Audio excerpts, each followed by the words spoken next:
अयोध्या कांड। राम लक्ष्मण को समझाते हुए कहते हैं कि हे भाई, तुम उक्त बातों को हृदय में विचार करके मेरी शिक्षा सुनो और माता पिता के चरणों की सेवा करो। अभी तो घर पर भरत और शत्रुघ्न भी नहीं है, राजा बूढ़े हैं और मेरे जाने का दुख उनको मन में है। यदि मैं तुमको अपने साथ लेकर वन को जाता हूँ तो यह अयोध्या सब प्रकार से अनाथ हो जाएगा। गुरु, माता पिता, प्रजा, परिवार सभी को मेरे जाने पर वो सहानीय कष्ट झेलना पड़ेगा। इस समय तुम्हारा कर्तव्य है कि प्रजा के हित के लिए तुम यहीं पर रहो। जिस राजा के राज्य में प्रजा दुखी हो वह राजा निसंदेह नरक का अधिकारी होता है। इस नीति को विचार करके तुम घर पर ही रहो। राम की यह बात सुनकर लक्ष्मण जी बड़े व्याकुल हो गए। राम के इस वचनों को सुनकर भी वे ऐसे सूख गए जैसे पालों के स्पर्श से कमल, अर्थात जैसे पाला पड़ते ही कमल मुरझा जाता है, उसी प्रकार राम के वचनों को सुनकर लक्ष्मण का मुख भी सूख गया। प्रेम बस उनके मुख से उत्तर नहीं निकलता है, इसलिए उन्होंने व्याकुल होकर राम के चरण पकड़ लिए और कहने लगे, हे तात, आप स्वामी हैं और मैं आपका दास हूँ। यदि आप मुझे त्याग दें तो मैं कुछ भी नहीं कर सकता। लक्ष्मण ने राम को उत्तर दिया, हे स्वामी, आपने मुझे सुंदर शिक्षा दी है, पर मुझे अपनी कायरता के कारण वह कठिन लगी है। जो मनुष्य धीर और धर्म की धुरी को धारण करने वाले होते हैं वे ही लोग श्रेष्ठ होते हैं। वही लोग वेद, धर्म और नीति के अधिकारी होते हैं। आप जो कुछ कहेंगे वह मेरे हित में होगा। मैं गुरु, माता पिता से किसी को भी नहीं जानता। हे स्वामी, यह बात मैं अपने सरल स्वभाव से कहता हूँ, आप मेरी बात का विश्वास कीजिए। जहाँ तक वेदों की बात है, उन्होंने स्वयं ही सांसारिक प्रेम, संबंध, प्रीति और विश्वास के बारे में बहुत कुछ कहा है, पर आप दीनबंधु हैं। आप अंतर्यामी होने के नाते मेरे हृदय की बात जानते हैं कि सब तरह से एकमात्र आप ही मेरे स्वामी हैं। धर्म और नीति का उपदेश उसको देना चाहिए जिसे अपनी कीर्ति, ऐश्वर्य या सद्गति प्यारी हो। हे कृपा सिंधु, मैं तो मन, कर्म और वचन से आपको, आपके चरणों में ही प्रेम रखता हूँ, इसलिए मैं आपको क्या छोड़ूं। मैंने आपके चरणों से प्रेम के अतिरिक्त सब कुछ पहले ही छोड़ रखा है।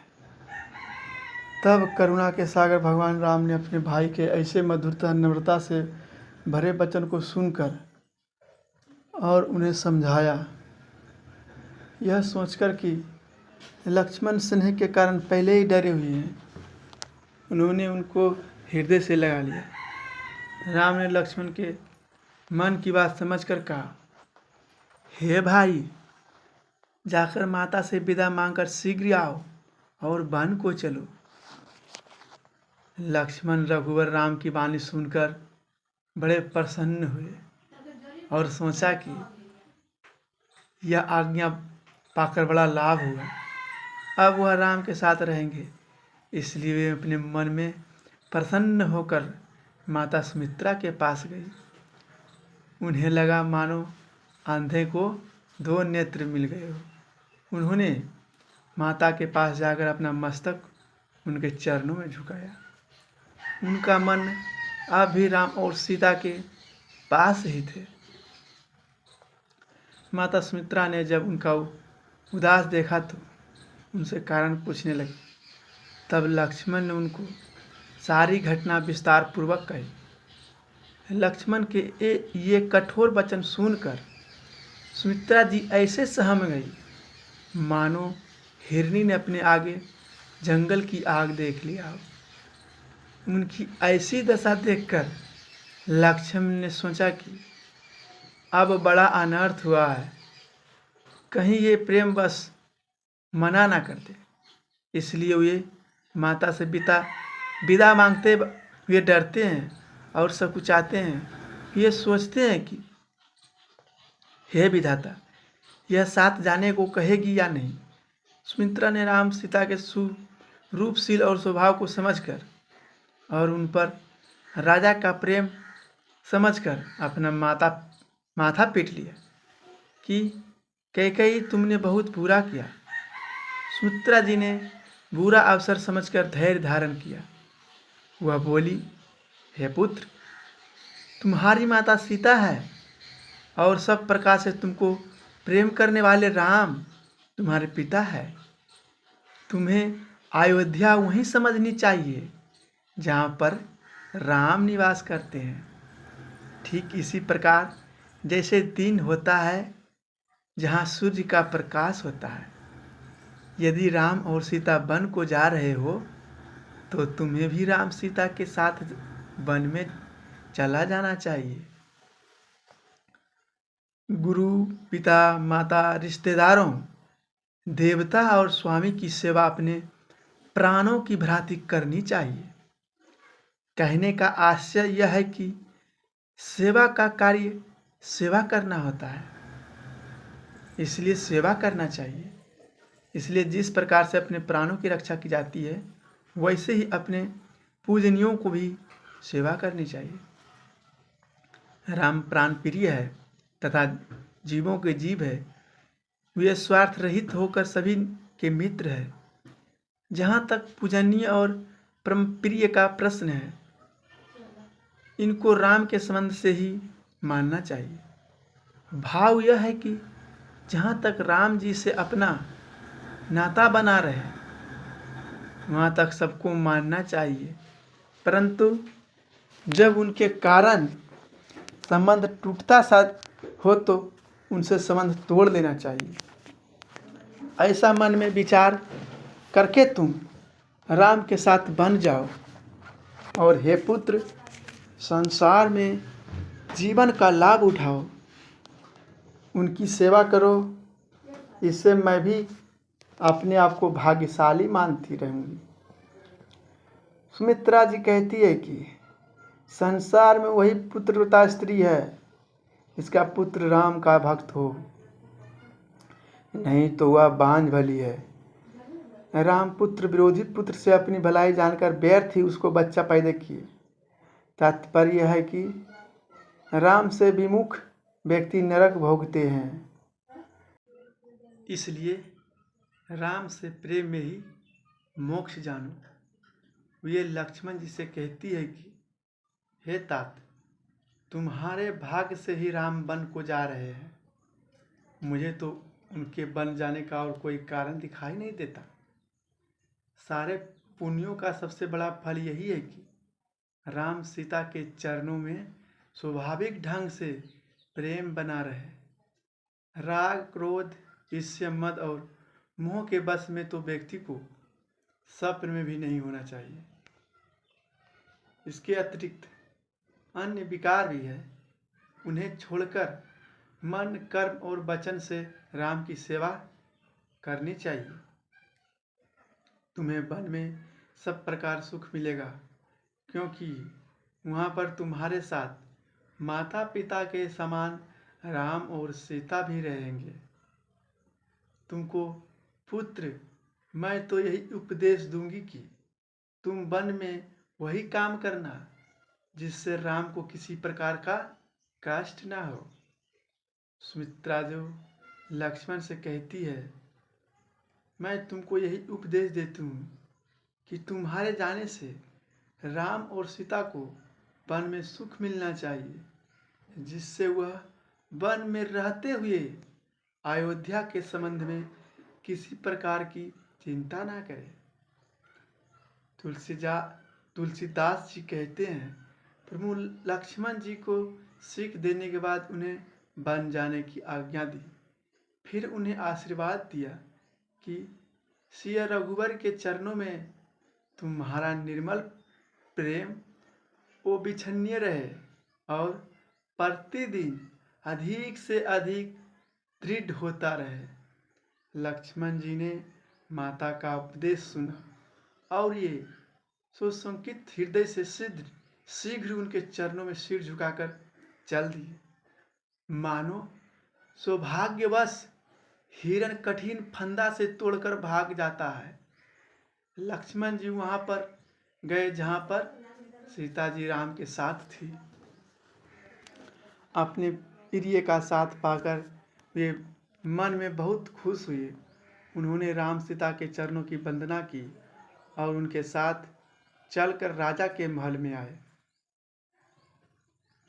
नगर के स्त्री और पुरुष परस्पर वार्तालाप करते हुए एक दूसरे से कहते हैं कि विधाता ने अच्छी बात बनाते बनाते बिगाड़ दी। उन नागरिकों का शरीर दुबला पतला है, उनका मन दुखी है और उनका मुख उदास है। वे सब ऐसे व्याकुल दिखाई पड़ते हैं और सिर धुनकर पछताते हैं। ऐसा लगता है कि बिना पंख के पक्षी व्याकुल हो रहे हो। सभी पूर्ववासियों के आ जाने के कारण राजा के द्वार पर बड़ी भीड़ इकट्ठी हो गई है। न उस भीड़ का वर्णन किया जा सकता है और न उनके दुखों का। राम आए, यह प्रिय वचन बोलते हुए मंत्री ने राजा को उठाकर बैठाया। सीता सहित दोनों पुत्रों को तपस्वियों के वेश में देखकर राजा बहुत अधिक दुखी हो गए। सीता सहित अपने दोनों सुंदर पुत्रों को देखकर राजा अत्यंत व्याकुल होने लगे। दुख के कारण उनके मुख से आवाज नहीं निकल रहे थे। इसलिए बारंबार राजा उनको अपने हृदय से लगाने लगे। राजा शोक से व्याकुल है। इस व्याकुलता के कारण वे बोल नहीं पाते। उनके हृदय में इतना अधिक दुख उत्पन्न हुआ है कि उसकी जलन को सहन करना कठिन है। राम ने उनके चरणों में बहुत प्रेम से अपना सिर नवाया और उठकर उनसे विदा मांगी। उन्होंने पिता से कहा, आप मुझे आशीर्वाद और आज्ञा दीजिए। हर्ष के समय आप शोक क्यों करते हैं? हे पिता, आपके ऐसे व्यवहार से आपका संसार में आपसय होगा। इस हर्ष के अवसर पर आप बेहद ही शोक कर रहे हैं। यह बात सुनकर राजा स्नेहवश उठे और उन्होंने राम की बाँह पकड़कर वहीं अपने पास बिठा लिया। उन्होंने कहा, हे तात, सुनो, तुम्हारे विषय में मुनियों का कहना है कि राम इस संसार में जड़ और चेतन सबके स्वामी है।